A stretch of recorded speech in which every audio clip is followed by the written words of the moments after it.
ನೀ ಬಾಲಿ ಅಪ್ಪ ನೀನು ಯಾಕೆ ಊಟ ಮಾಡೋದ್ರಿ ಡಾಕ್ಟರ್ ತೋರಿಸ್ಬಾ. ಎಷ್ಟನೇ ಕ್ಲಾಸ್ ಅಪ್ಪ ಈ ವರ್ಷ? ನೈನ್ತ್. ಮಾಡಿ ಏನ ಏನಿಲ್ಲ ಮಾಡ್ಬೇಕು. ಏನ್ ಈ ಚೂಜಿ ಮಾಡ್ತೇನೆ ಡಾಕ್ಟ್ರ ನಮ್ಮ ಹುಡುಗನ್ ನೋಡ್ರಿ ಸ್ವಲ್ಪ. ಏನ್ ನೋಡೋದು ನಿಮ್ ಹುಡುಗಂದ? ಡಾಕ್ಟ್ರ ಊಟನ ಮಾಡೋವಲ್ರಿ. ಊಟನ ಮಾಡೋದಲ್ಲ ಯಾಪ ಹುಡುಗಿಗೆ ಎದಿ ಹೊಡೆದ ಏನು ಮಾಡಿಯಲ್ಲ ಒಮ್ಮೆರ ಊಟನ ಮಾಡ್ತಾನ ಇಂಜೆಕ್ಷನ್ ಮಾಡ್ತಂತ.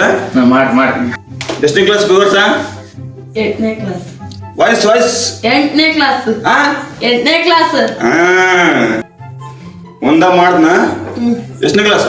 8ನೇ ಕ್ಲಾಸ್. ಹಿಡ್ಕಾರಪ್ಪ ಹಿಡ್ಕ. ಡಾಕ್ಟ್ರ ನಾನು ಚಾಳ ಕೊಡ್ರಿ. ತಳಗ ಹೋಗಪ್ಪ. ಕೊಡ್ತೀನಿ ಡಾಕ್ಟ್ರ ನಂಗೂ ಸ್ವಲ್ಪ ನೋಡ್ರಿ ತಳಗ ಗುಳಿ ಕೊಡ್ರಿ ನಮಗೊಂದು. ನೀವು ತಳಗಪ್ಪ. ಹ್ಞೂ. ತಗ ಒಂದು ಕೊಡ್ತೀನಿ ತಡಿ. ಇದನ್ನ ಊಟ ಆಗಿನ ತಗ ಒಂದ ಚಪಾತಿ ತಿನ್ಬೇಕ. ನೀನು ಊಟ ಆಗಿನ ತಗ ಒಂದ ಚಪಾತಿ ತಿನ್ಬೇಕ. ಡೌಟ್ ರೀ ಡಾಕ್ಟ್ರ ನಂಗೊಂದು. ಏನಪ್ಪ ಚಪಾತಿನ ಊಟ ಆಗಿನ ತೊಗೊಂಡ್ರಿ ಒಂದ ಚಪಾತಿ ಊಟಕ್ಕಿಂತ ಮುಂಚೆ ತಗೊಂಡ್ರಿ. ಏ ಆಪ್ಸೋಳ ಮಾಡ ಆ ಊಟನ ಒಂದ ಚಪಾತಿ ಮಾರ. ಹೌದೇನು? ತೋರಿ ಜೀವನದ ತಳಗ ಹಾಕಿರ್ತವ್ರಿ ಹೋಗಿ